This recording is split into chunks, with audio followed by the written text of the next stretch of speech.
Good evening and welcome to Chicago Tonight. I'm Brandis Friedman. And I'm Amanda Vinicky. Paris Schutz has the evening off. On the show tonight, we were prepared to give Wisconsin patients the care they needed. A partnership between Illinois and Wisconsin to provide abortion care across state lines.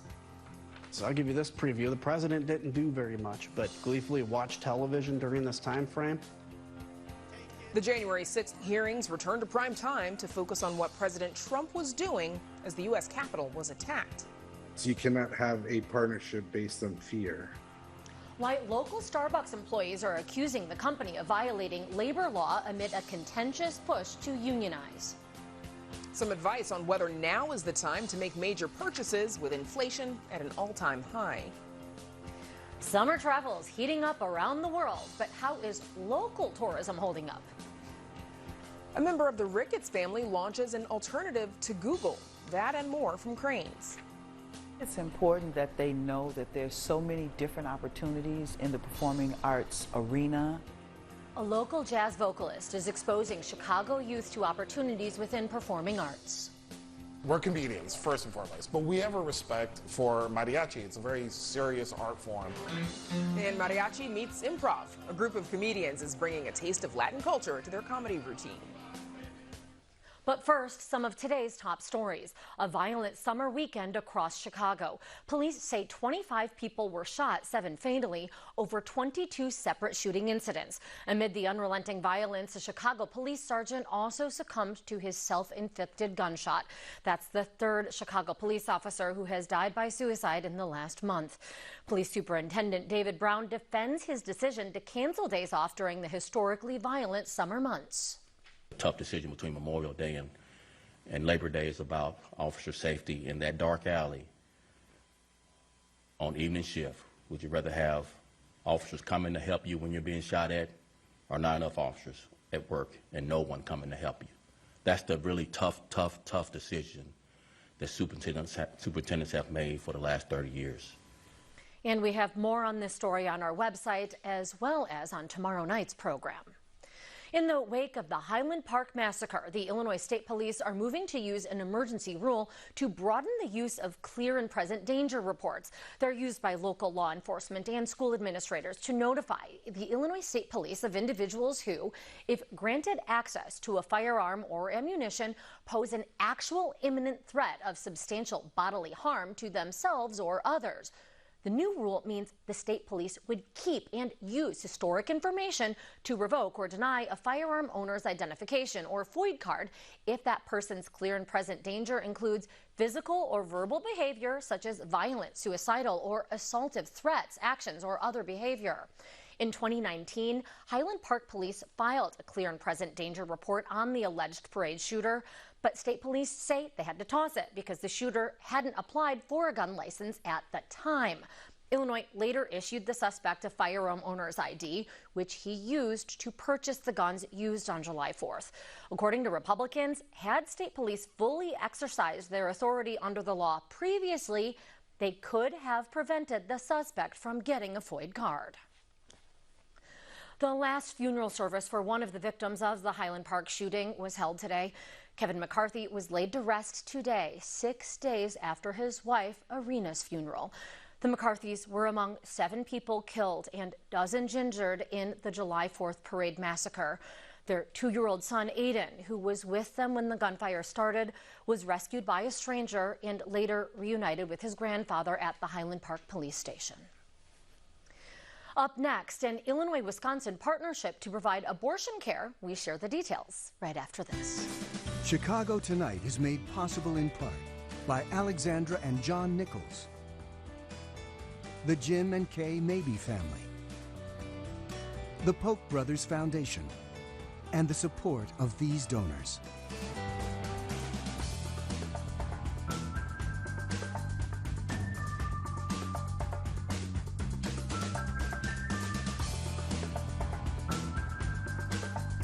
Illinois is being seen as an island for abortion access, with many surrounding states now restricting the practice since the Supreme Court's Dobbs decision. But doctors of Planned Parenthood Wisconsin have found a way to still provide care. teaming up with Planned Parenthood of Illinois. Wisconsin doctors and their patients are now traveling to Illinois for abortion care. Joining us now with more is Dr. Kathy King, OBGYN and Associate Medical Director for Planned Parenthood of Wisconsin. Dr. King, thank you for joining us. So I understand you've already been traveling back and forth between the two states to provide care. What's that been like for you?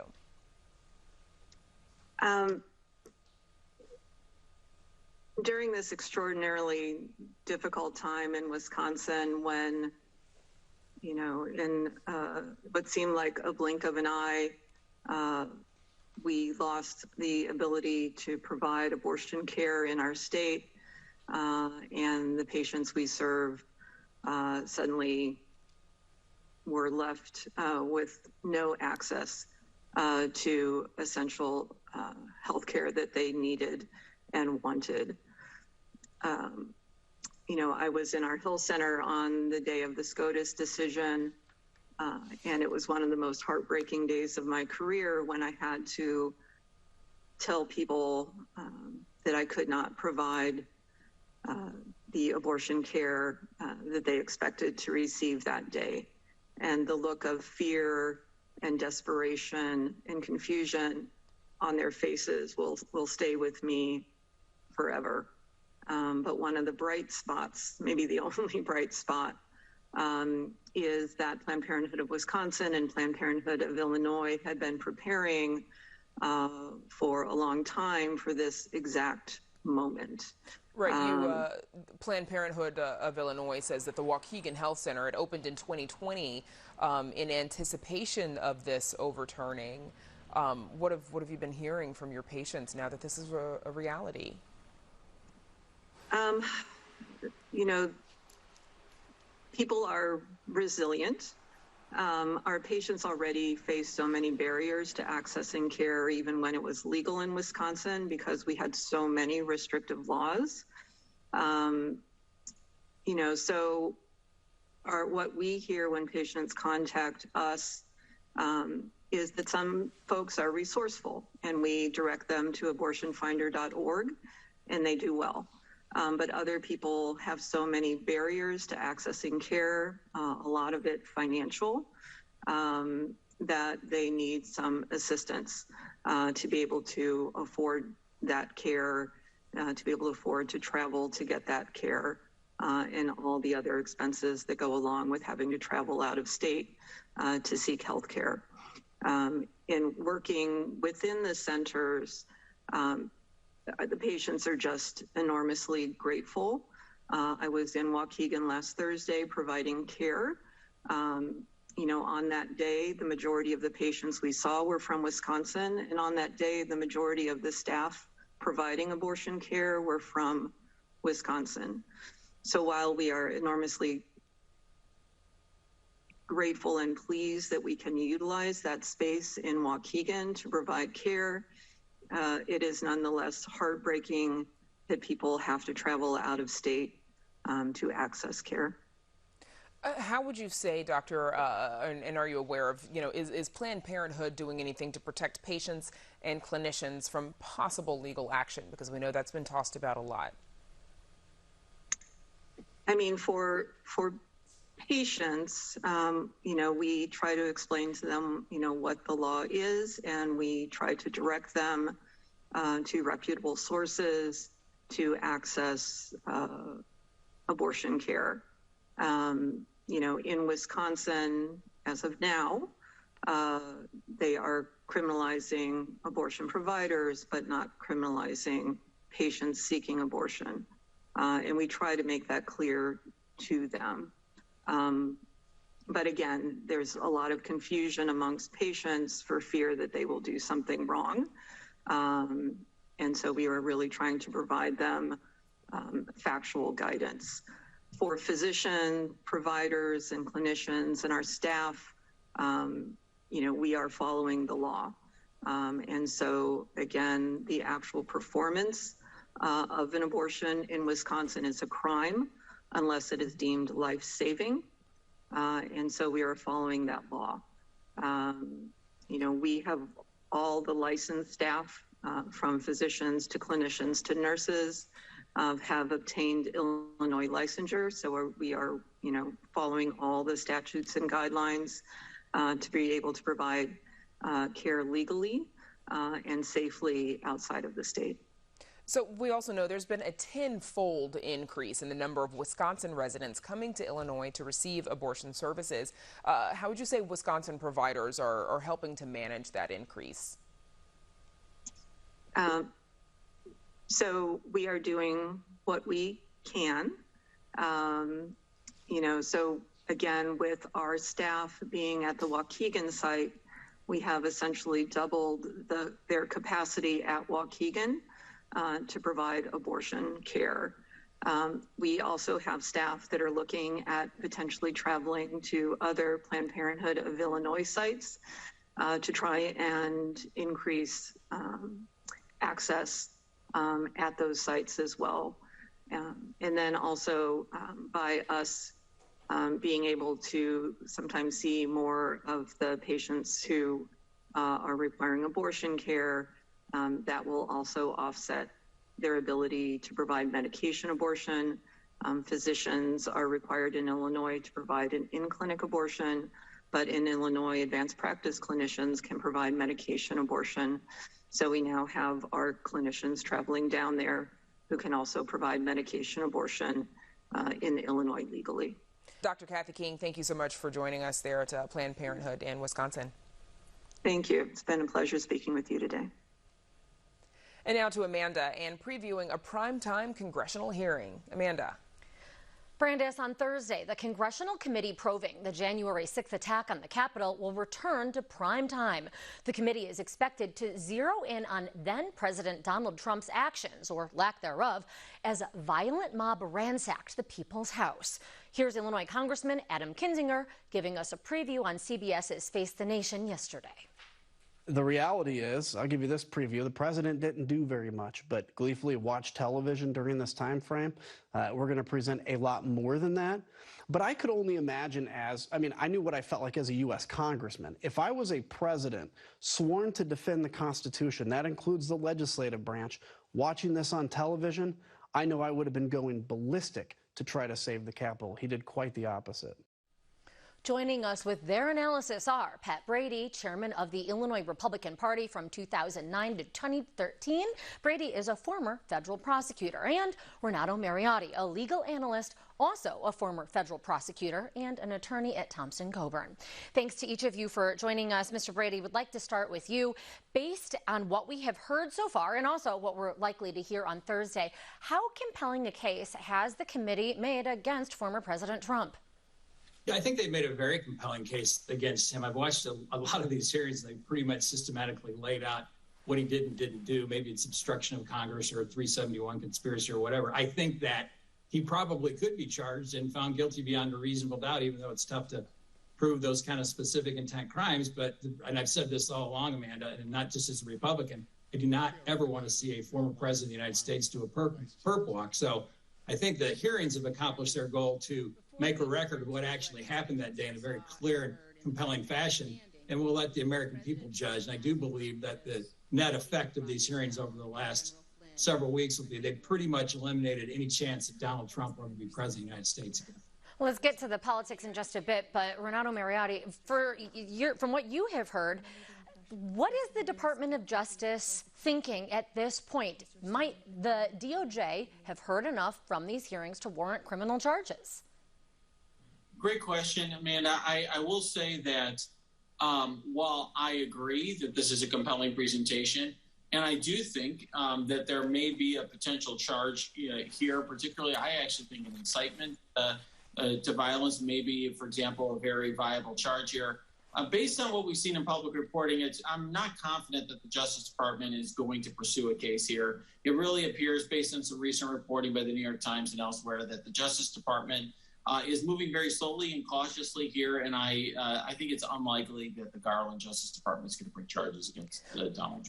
And sticking with you, where has the DOJ been? Getting their information from these hearings, or perhaps getting their own information that just is not publicly laid out in this very public primetime on Thursday display?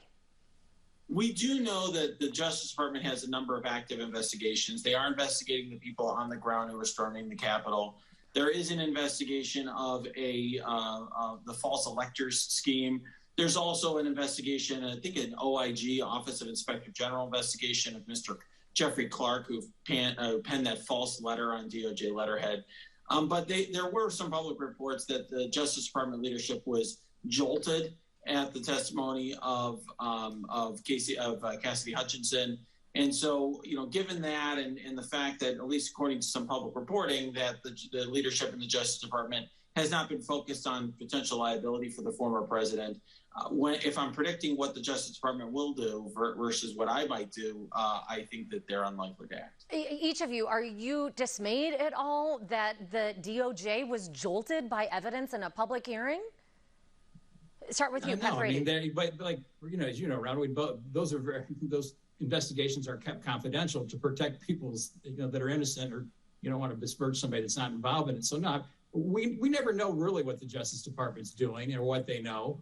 But I think a lot of people that watched that testimony were jolted just by the irrational behavior of the President of the United States. I mean, he was completely unhinged on that day. Now, there's some reporting that's come out that says that may not be actually 100% accurate. We'll wait and see. But still, these hearings have been very compelling as evidence, in my opinion anyway, that this president was unfit to be commander-in-chief, and I think engaged in affirmative acts to try to overturn an election, which he was told by everybody, including his family, was not stolen from him. But he went ahead with this false line narrative anyway and did a lot of damage to the institutions of the United States. Now, at the end of that last hearing, Congresswoman Liz Cheney appeared to warn the former president against witness tampering, noting that a potential witness had received a call from former President Trump. Take a look. That person declined to answer or respond to President Trump's call and instead alerted their lawyer to the call. Their lawyer alerted us, and this committee has supplied that information to the Department of Justice. Let me say one more time, we will take any effort to influence witness testimony very seriously. And Mr. Mariachi, what of that? Is there anything that the committee can do? Is that something that will perk the DOJ's ears or the former president's? Well, I certainly think, by the way, what Liz Cheney did was a savvy move, which is to call out the former president, to kind of put a shot across the bow, so to speak, and make it clear that they are going to follow up regarding potential witness tampering. And it appears that this was somebody who was a low-level employee who the former president would have had no reason to contact. So I do think there's something to this. Based on the facts, I don't know if there's anything you could charge here, just a phone call that didn't, result in an actual conversation. But it's interesting. I think it shows that the committee is definitely, hitting close to home for the former president and concerning him.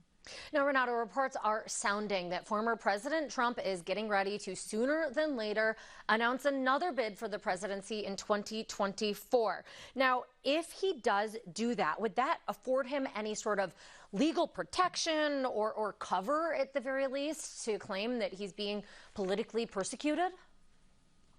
I don't think it gives him any cover at all. It gives him. It doesn't matter legally, but it obviously complicates the decision for the Justice Department because they know that at least it would be the allegation that would be publicly made, and I think that Merrick Garland and the Justice Department are concerned about the perception of the politicization of the Justice Department, particularly under the Trump years when he was trying very hard to attack the Justice Department and FBI. And Pat Brady, is there any moving away from that politicization of the entire process at this point? Too late? I don't necessarily think it was politicized. I think Trump made it political. When the day that he went in and fired the FBI director because he was investigating him, I still to this day think he should have been charged with obstruction of justice. So the politicization of it started with Trump. And I think most people, you guys there a long time, are good public servants that aren't political at all.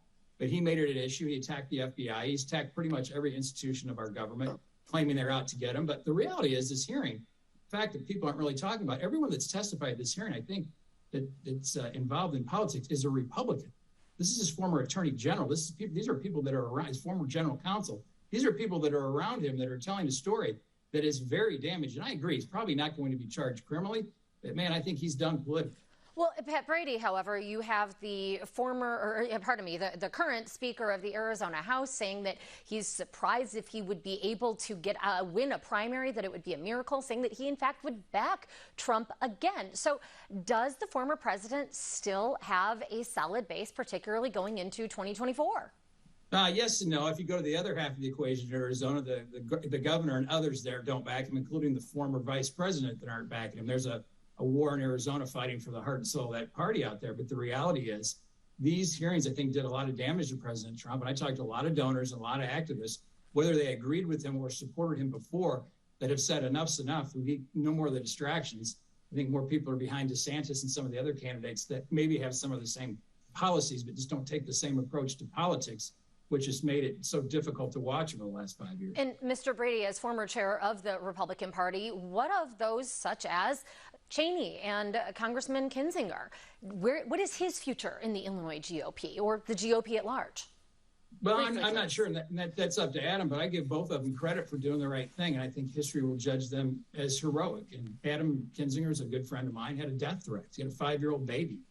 Liz Cheney, they're coming after her with everything they've got. You know, these people are just trying to do the right thing. There used to be a time in politics when courage was rewarded, and post-Trump, that doesn't seem to be the case. It's all about spin and making up stories. So I hope they are both judged by history well, and I think they will be. And we will have to leave it there. The hearing, of course, airing right here on WTTW on Thursday. With that, thanks to Pat Brady and Renato Mariachi. Thanks, Renato.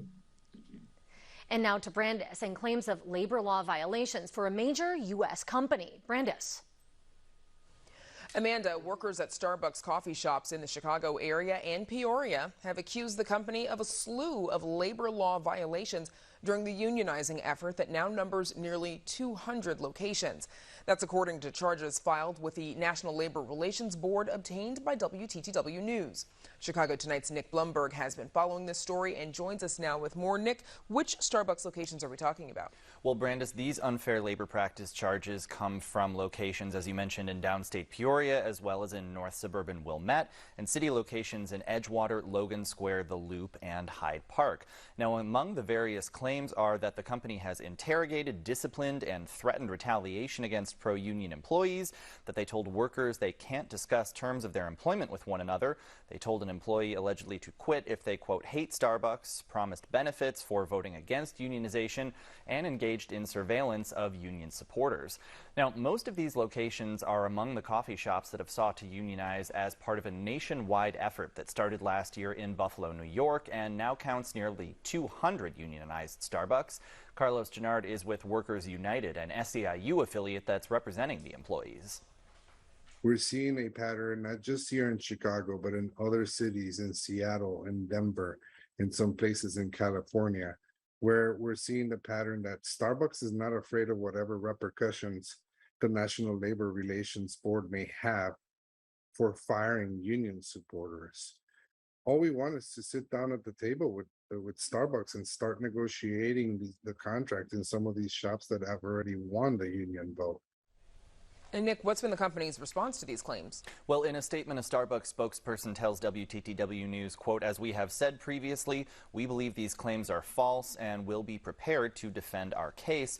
But it's not just these local cases that Starbucks is defending. Workers have filed hundreds of charges alleging labor law violations around the U.S. amid this unionization effort, which the company has been fiercely opposing. Pro-union employees say Starbucks has been firing organizers, closing stores that have unionized, and in one instance threatened to take away gender-affirming health coverage for trans workers. Now, Starbucks coffee shops in places including Seattle, Boston, and one here in Edgewater have also gone on strike over a variety of issues. The Chicago location did so to protest what employees say is chronic understaffing. Now, despite the strong pushback from the company, this organizing effort doesn't appear to be slowing down. 2 Chicago locations are voting by mail right now, one in North Park and another in Edgewater, with results expected early next month. Now, as for the results of those unfair labor practice charges, Gennard says it's unclear how long those investigations are going to take. Okay, I'm sure you'll keep an eye on it for us. Nick Blumberg, thanks so much. You bet. Thank you. And you can read Nick's full story on our website. It's all at WTTW.com/news.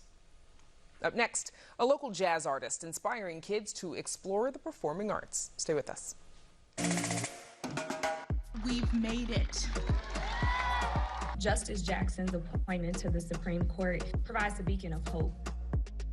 Black women are underrepresented. We still rise. We still show up for one another. It's us investing in the next generation and giving them something to enrich the next generation with.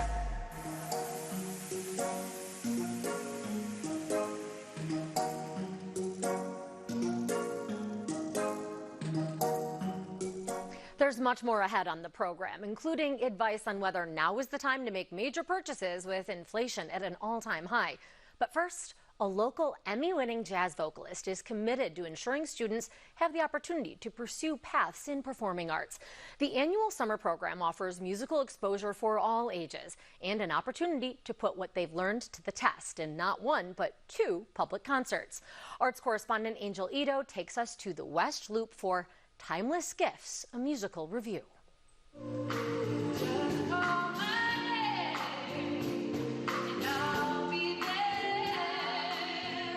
It is a remembrance, it is a reimagining, it is a tribute to some of the great iconic pieces in musical theater, film, and television that featured African Americans. You'll see little snippets from Serafina, Porgy and Bess, Dreamgirls. We have a Motown medley. Comprised of students from ages 3 to 24, Timeless Gifts is a nonprofit created by local jazz vocalist Joan Colossal, who wanted to ensure children have the same exposure to musical opportunities that have allowed her to sing around the world. It's just that outlet, that being able to express yourself in another way, being able to really be who you are sometime in your life.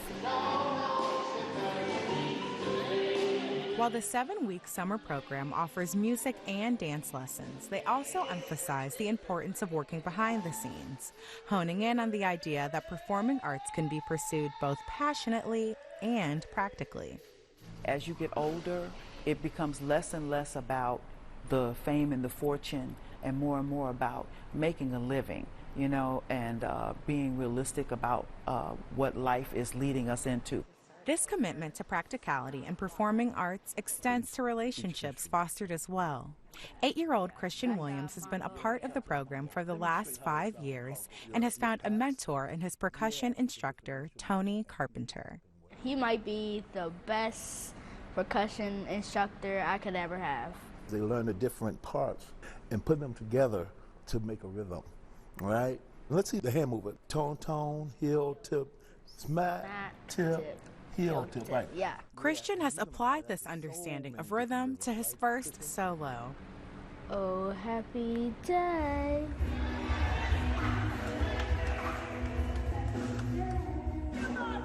It wasn't until Christian joined the program that he realized he even wanted to sing. Colosso says this is one of the many success stories for the program. A lot of our young people, all they want to do is music.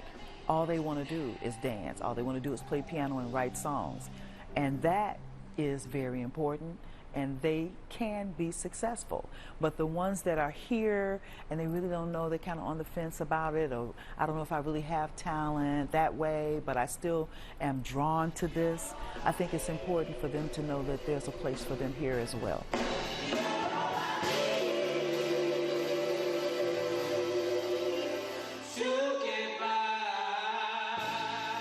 For Chicago Tonight, I'm Angel Ito. Impressive singing and dancing. You can see Timeless Gifts, a musical review, tomorrow night at 7:30 at the Epiphany Center for the Arts in the West Loop. If you can't make that show, they'll be having their end of summer showcase August 7th at the DuSable Museum. We've got more information on our website. And now, Brandis, we toss it back to you. Amanda, thank you. And still to come on Chicago Tonight, following another loss on State Street, what's in store for the Loop shopping strip as it tries to make a pandemic comeback? If you're planning to make a major purchase like a home or a car, should you hurry up and do it before interest rates go even higher? A financial planner weighs in. Has local tourism recovered yet from the pandemic? We check in on travel with the heads of Illinois' Hotel Association and the city's Tourism Bureau. We're comedians, first and foremost, but we have a respect for mariachi. It's a very serious art form. And Mariachi meets Improv. A group of comedians is bringing a taste of Latin culture to their comedy routine. But first, some more of today's top stories. An 8-year-old boy paralyzed in the Highland Park mass shooting remains in critical condition but is making progress. Cooper Roberts' ventilator was removed and he's breathing on his own. The young boy remains in the pediatric intensive care unit at Comer Children's Hospital. His spinal cord was severed by a bullet and he is now paralyzed from the waist down. Cooper took a brief ride in a wheelchair for the first time, which the family's spokesperson says was, quote, very difficult and emotional for him and his family. The family adds that the fluid in his pelvis remains concerning, but medical and surgical teams are working to determine the next steps. Mayor Lori Lightfoot says her new budget will not overburden property owners, even though Chicago property taxes are now tied to inflation. Inflation reached more than 9% last month, and with the highest inflation in decades, property taxes could nearly quadruple in 2023. The mayor says her administration will put guardrails around the budget to ensure property owners aren't punished by the tax formula this election year. Here's what the mayor said when asked if she regretted tying property to the Consumer Price Index. I don't have any regrets, but obviously nobody anticipated that the CPI was going to explode. Chicago is set to pay more than $11 million to settle 3 police misconduct cases. City Council's Finance Committee is endorsing the settlement recommendations from the city's attorneys. The largest settlement, $6.75 million, would go to Norman McIntosh, who spent more than 15 years in prison for a 2001 murder before being exonerated. A final vote on each of the proposed settlements is set for Wednesday by the full City Council. And the Chicago Blackhawks lose its TV analyst, Eddie Olczyk. The former NHL center and voice of the Blackhawks booth since 2006 is joining the Seattle Kraken's broadcast team. Olczyk reportedly couldn't reach an agreement with management on a new contract length. His deal expired after the season. He is the latest big name to leave the organization. Hall of Fame play-by-play voice Pat Foley retired after last season, and the team traded star winger Alex DeBrincat on draft day. A Ricketts family member takes on Google with a new search engine. New developments in Potbelly's tortured history with a federal loan program, and the Loop's shopping district loses another big-name store. Here to go behind the headlines is Crain Chicago business reporter Danny Ecker. Danny, welcome back. So, Todd Ricketts of the Ricketts family that owns the Chicago Cubs, of course, recently launching a new search engine called FreeSpoke. Why put out a new search engine when we know that Google pretty much dominates the market here? And does this have a chance of making it? Yeah, he calls this a search engine for the heart of America. That's how he phrased it. I mean, Google obviously is a verb when it comes to internet search. That's how dominant it is. But Ricketts believes that Google is biased in the results it brings up against conservative political information. And as you, I'm sure, recall, Ricketts is the former Republican national finance chairman. So his site would label news stories that are brought up as with a left or middle or right tag based on the source. Will it work? This is not the first time someone has tried to chip away at Google. No one's really succeeded, but we'll see whether this becomes a search platform or a political news filtering site. But he obviously has a head start with name recognition here, getting the word out as a member of the Cubs ownership. Yeah, I'll be curious to see how that one plays. So there might be an end to the saga with Potbelly and the PPP, the Paycheck Protection Program. This one, though, could impact taxpayers. Danny, remind us what happened and what's next for the Chicago-based sandwich chain. Right. So Potbelly was caught. They caught a lot of heat early in the pandemic for taking a Paycheck Protection Program loan when lots of small businesses couldn't get them. Then they returned it, but later they got another $10 million PPP loan, which they said would be needed to maintain payroll, which was, of course, the point of the program. The Small Business Administration had been reviewing the circumstances of that loan for about a year, and Potbelly's actually warned investors they might have to pay it back, but they disclosed last week that the loan has been forgiven. Remember, these loans could be forgiven if a company kept employee and compensation levels where they were before COVID and spent most of the money on payroll and other eligible expenses. And the SBA said Potbelly followed the rules. So lastly, Old Navy announces it is not renewing its lease on State Street. What's this going to mean for the Loop without that store there? Well, for one, it means there could be a 32,000 square foot vacancy at State and Randolph. That's a big space in a high profile location. And this comes just about a month after DSW closed its store just down the street on State Street.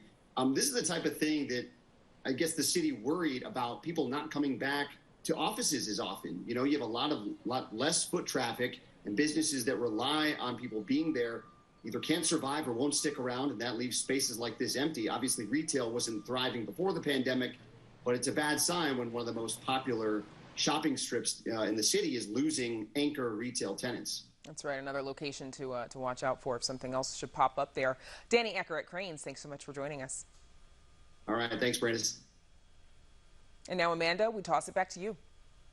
Thanks, Brandis. And yes, shopping getting more expensive. Inflation at a 40-year high, and the Fed is expected to announce another interest rate hike at the end of the month. So, should you rush to buy that new home? And what if you need to upgrade your car? And is it good to pay off your credit card completely?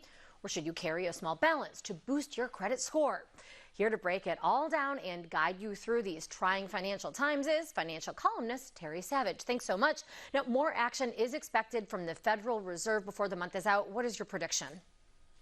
Well, it doesn't have to be a crystal ball prediction. The Fed has already said it will raise interest rates another 75 basis points. That's 0.75%.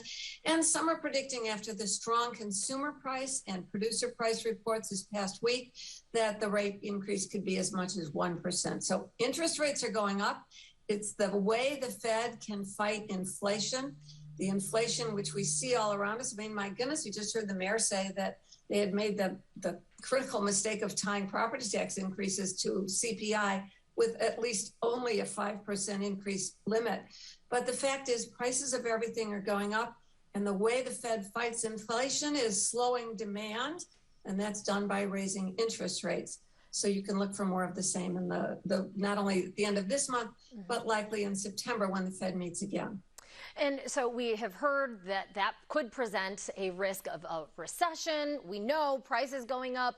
What generally does this mean for consumers? Is it time to hold back and save as much money as possible, or maybe buy goods before inflation ticks up and the price goes up even more?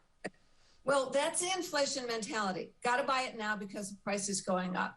But the sensible thing for any consumer to do, especially, and there's so many seniors and others on fixed income where their incomes won't expand, is to take a very close look now at your situation. We've seen just a bit of rising claims for unemployment, but right now there are jobs going begging.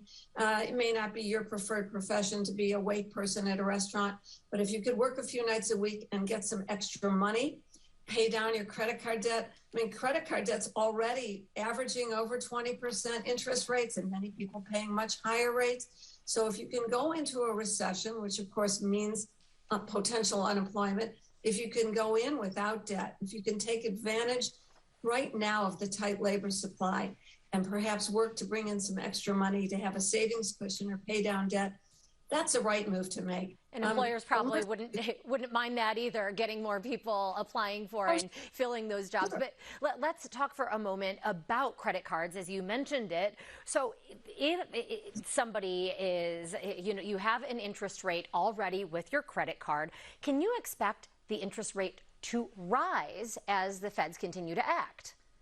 Only when they know they've really got you. I mean, that's not the most imminent thing that's going to happen, but the fact is that it's just a huge burden. If you're worried about prices rising at 9%, which they are, how about paying an extra 22% on whatever you bought? So yes, the first thing to do is pay down your credit card. I heard you mention maybe you should leave a little. Look, many people can't even pay down the balances. That's what the extra money's for.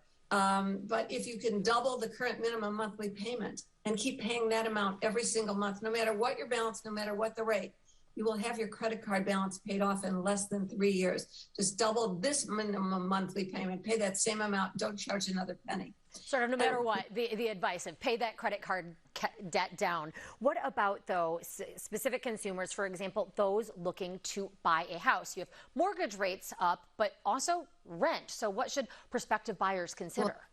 That's the most difficult thing now. Rents are outpacing even mortgage payments. The mortgage, it's very interesting. We saw mortgage rates down around 3% just a little over a year ago. And now we have rates, they actually got up over 5.6%. They've backed off a little bit now. That sounds terrible, but those of us who remember the last inflation, I was around, and so were some of you, we had mortgage rates at 13 and 14%. So the point is, if you know you're going to have a job, and if you have enough money to make a down payment, there's some great first-time home buyer programs too from IDA. This would be a good time to lock in a home purchase. You can make it a little more affordable with an adjustable rate mortgage. Just remember that those monthly payments could adjust upward. Right now, we've seen home prices back off a little bit from that tremendous inflation. There's a bit of a slowdown. Everybody's worried about a recession. So you might, if you have good credit, cash, and can get approved for a mortgage, you might be able to find a bargain, well, a relative bargain right now. Haven't seen that many bargains on car lots. So what about somebody who needs to upgrade their vehicle, whether it's broken down or parents with a growing family? Is this a case of hurry or really try to wait it out, and any options to get the best deal or rate? Yeah, you're not getting deals now because the shortages of cars, there are not cars coming off the rental fleets, and they haven't been able to build as many new cars and put them in inventory because of chip shortages and so forth. So that's why that's whole supply chain thing that feeds into inflation. So there are no bargains in cars right now. You better have a friendly mechanic and see if they want to do the work, because you're not going to get a bargain in cars right now. Bummer. And Terry Savage, we've got about 30 seconds left or so. When it comes to other major purchases, does the same principle apply, or any thoughts for investors? Again, 30 seconds, a lot to cram in there. Let's slow this. We hope it won't be a terrible recession. If you can remain liquid and have good credit, there will be an opportunity for you. We will get through this. We hope without a terrible recession. And let me add that the stock market will get through this. If there's a recession, earnings go down. That's what's troubling the stock market right now. Look past that. We're going to get beyond this, but this could be some tough times. Prepare yourself now while you can get a job, make some extra money, pay down your debt, because it looks like we should have 6 to 8 months, maybe even a year of some tough times ahead. Some sound advice, preparations to make. Our thanks for offering that, Terry Savage. Thanks, Amanda. And now, Brandis, back to you. Amanda, thank you.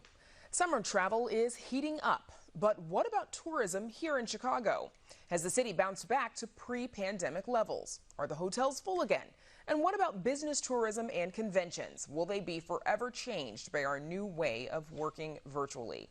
Here to answer those questions and more are Michael Jacobson, President and CEO of the Illinois Hotel and Lodging Association, and Lynn Osmond, President and CEO of the city's tourism office, Choose Chicago. Thanks to you both for joining us. Lynn Osmond, let's start with you. Has Chicago tourism fully recovered from this pandemic yet? We haven't fully recovered, but we're well on our way to recovery. I mean, when we look at the first 6 months of the year, we actually had over 75% of our 2019 levels. So you look at it, we have 45,000 rooms to fill per night, and we had 4.18 million rooms that were filled. So that was terrific for us. And we look at it, and that gave us $156 million for the tax revenue. Room rates are rising. They're actually higher than 2019 levels. So it's really 82% in terms of taxes are raised, or 82% of the levels of 2019. So we're seeing a lot of progress. And then also the cultural institutions are almost back to 2019 levels. So we're really enthusiastic about what's going on in the city. All of that said, Michael Jacobson, from your perspective, how are Chicago hotels doing? They're doing far better than where we were even earlier this year. We're progressing really well. But as Lynn mentioned, we're not back to 2019 levels. In fact, we did reach one metric just earlier this month. For the week ending July 2nd, actually for the very first week since the beginning of the pandemic, we actually surpassed the hotel occupancy rate, which is one of our key metrics, beyond what we were at that same week in 2019. It was 78% this year compared to 66% in 2019. So it shows you that things are definitely getting better. They're frankly progressing even a little faster than we originally expected, but we're still not quite at where we were before the pandemic. And Michael, how would you describe how hotels are doing with finding enough staff?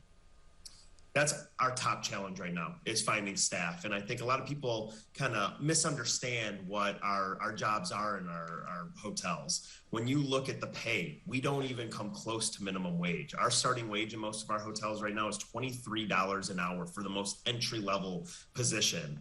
We also offer a lot more benefits: healthcare, transit subsidies, retirement, free or discounted travel, even free meals, and in some cases, free childcare for a lot of our working moms out there. And then also the flexibility. People don't realize that our hotels are open 24 hours a day, and we have jobs working in those hotels every hour of every day. So if you're a single mom, or if you're a student working for flexible work options, we can provide that for you, and we can provide it for you regardless of what your interest is, whether it's in culinary or customer service or maintenance and engineering or finance and accounting. No matter what your interest is, we have a job for you. And not only do we have an entry-level job for you, the career advancement in our hotels is so much faster and greater than most other industries in Chicago. So, lots of opportunity. There's a good pitch for a job if I've ever heard one. Lynn, I want to shift over to the future of business travel. Will we ever see it return to pre-pandemic levels, or have we all gotten so comfortable with and used to being able to work virtually that might not happen the same way it did before? You know, there is such a pent-up demand. We're seeing that with all the conventions that are coming in, and we're having some really successful conventions. I mean, starting in May, we had the National Restaurant Association coming in. They had over 52,000 people attending, compared to just over 60,000 people in pre-pandemic levels. Then we've got, we just finished the AXO that came in with a very successful number. Coming this fall, we've got the manufacturing show. That's going to be about 100,000. So we're just seeing it. There's pent up demand to meet in person, to be together. And just when you look at this year going forward, we've got 183 events that are happening. That's 1.5 million people will be coming to Chicago. And that's just really exciting to see this demand coming back. And we're also seeing steady influence with the airlines. They're really up to very aggressive schedules coming into Chicago. And we look 6 months out. So that allows us to say, are people feeling positive about the return of Chicago? And that really shows that they are. And you mentioned the airlines, Lynn, but obviously this summer we're hearing a lot about the airlines. They're struggling for staff and having to change their schedules and their flights. Delays, cancellations, lost luggage. Michael, are these airport frustrations? Are they impacting Chicago hotels? They really aren't. And the same could be said about gas prices. We thought that would have a bigger impact on travel this year. We haven't heard that. And you see that in the metrics. Our metrics continue to rise each week after week. So you're really not hearing that. I think by the time you reach the front desk of a hotel to check in, you're so excited to experience all the great things that Chicago has to offer that even if there were some frustrations getting here, they're long forgotten by the time they check in. And I think the other thing that we're lucky enough to have here in Chicago are two phenomenal airports where we haven't been experiencing a lot of the issues where you've seen in airports across not only the country, but the world. We haven't had those same issues here in Chicago. So I think that also sets us apart as an even better city to travel to than many cities across the world. Michael, we're also only 2 weeks away from what I imagine is probably an all-hands-on-deck scenario with Lollapalooza, 400,000 people descending on the city for that. Are the hotels ready? They are. Lollapalooza is one of our most important weeks of the year. I don't think you can underscore the importance of that festival to the Chicago tourism market, but really the Chicago economy, because when these people come in from not only all over the region, all over the country, all over the world, they're not just staying in our hotels, they're eating in our restaurants, they're visiting our attractions, including our museums and the riverboat cruises. They're doing so much more than just going to Grant Park to listen to that music. So it's so important to us. We are ready for it, and we are excited to welcome visitors from all over the world for Lollapalooza. And Lynn, we've got just a few seconds left, but what are your thoughts on what the state and federal governments could be doing to help tourism recover? Well, they were very good with us during COVID, and we need that to continue. We're selling the largest convention center in North America, 2.6 million square feet of occupiable exhibit space. So we really need to be able to incentivize meetings to come to Chicago, which our competitors in Las Vegas and Orlando do. So we just need to continue to invest in that convention business and in our tourism business in the city of Chicago to make ourselves really the world-class city we are. You know, we just got ranked by Time Out as the #2 city in big city in North America, in the world, just behind Glasgow. So we're excited about that status, and people should want to come here. So take that, New York. Okay. We'll have to leave it there. Lynn Osmond and Michael Jacobson, thanks so much for joining us. Thank you. Thank you. There's more Chicago Tonight just ahead, so stick around.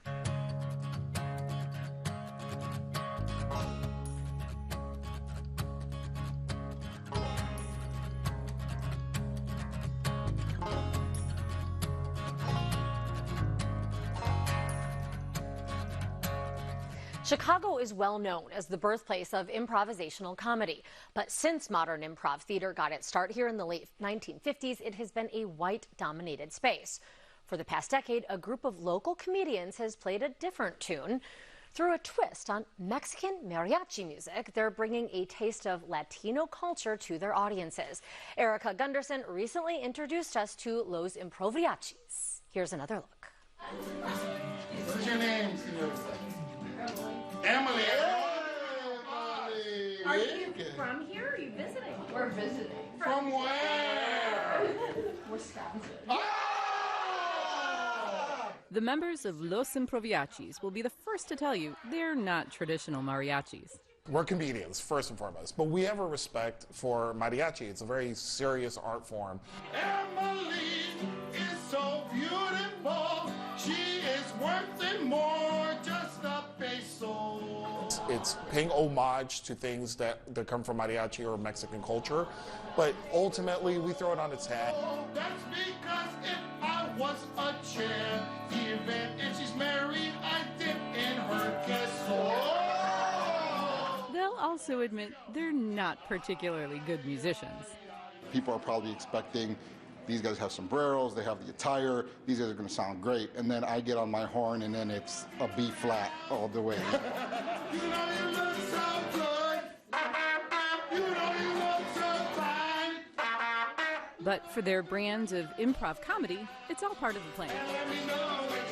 Improvising the music provides an opportunity, that lower level barrier to entry where you can just go for it and have a good time. Nelson Velasquez started Los Improviachis 10 years ago with Megan Powell. Steven Sanabria joined the crew in 2015. It was born out of South Station Theater Company, which is the longest-running sketch comedy Latino theater company in Chicago. And I wanted to put together a show that not only celebrated Mexican culture and Latino culture, but also had just a ton of fun with it. We got our, Vicks Vapor Rub. Vicks Vapor Rub jokes. Your 7-Up, Sprite. Pepsi. Our sexual appetite, being the Latin lover, stuff like that. We may do a verse of El Rey, and we may pay homage by doing the traditional Spanish verse of it. And then the second verse is completely in English and improvised right on the spot based on what they're given, right? Like, we're kind of ambassadors. We're the intro to the intro class that you would take at a community college on Latino culture. They say their act adds variety and relatability to what is often a white-dominated space. There's not a lot of Spanish improv or comedy that, especially on the north side of Chicago, that you're going to see, right? If you go to different stages across the city, I'm sure you're not going to see a lot of our faces, right? And not saying that I'm going to be the next Stephen Colbert or whatever, but it will be Stefan Colbert. Exactly.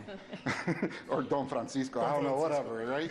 So we just, that's what we bring. We bring a little understanding of the culture and how that is and how that plays a part in not only comedy, but everyday life, Yeah.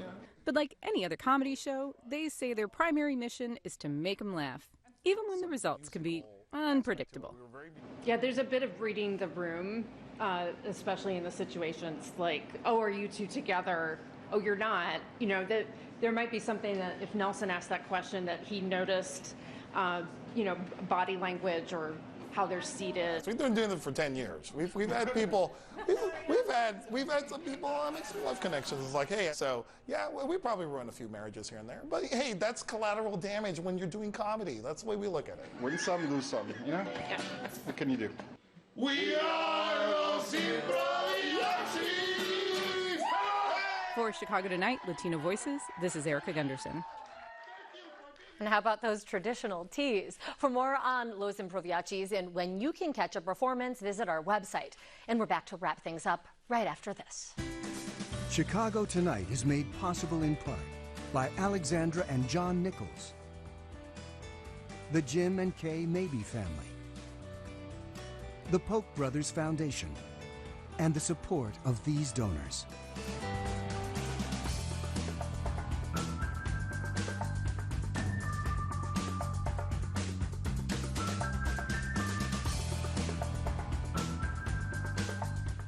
And that's our show for this Monday night. Don't forget to stay connected with us by signing up for our daily briefing. And you can get Chicago Tonight streamed on Facebook, YouTube, and our website, WTTW.com/news. You can also get the show via podcast and the PBS video app. And please join us tomorrow night live at 7. And we'll leave you tonight with some more from Timeless Gifts, a musical review. Now, for all of us here at Chicago Tonight, I'm Brandis Friedman. And I'm Amanda Vinicky. Thank you for watching. Stay healthy and safe. Good night.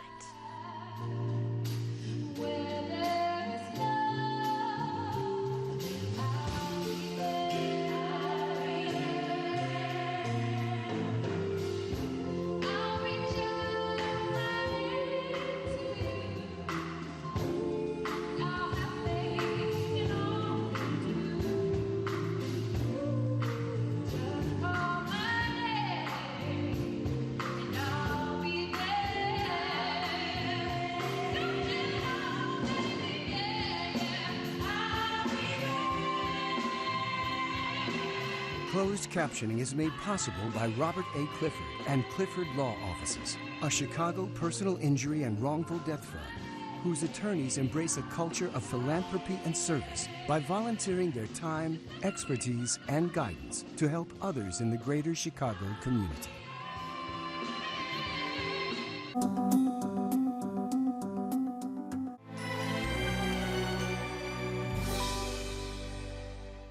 Next time on Antiques Roadshow. It is an extraordinary piece. It's absolutely beautiful. Wow. Wow. That's amazing. How extraordinary is this Civil War sword? Find out next time on Antiques Roadshow from Meadowbrook Hall. Next on WTTW. Hey, buddy. On America Outdoors. Wow, 2 hands. Okay. Oh!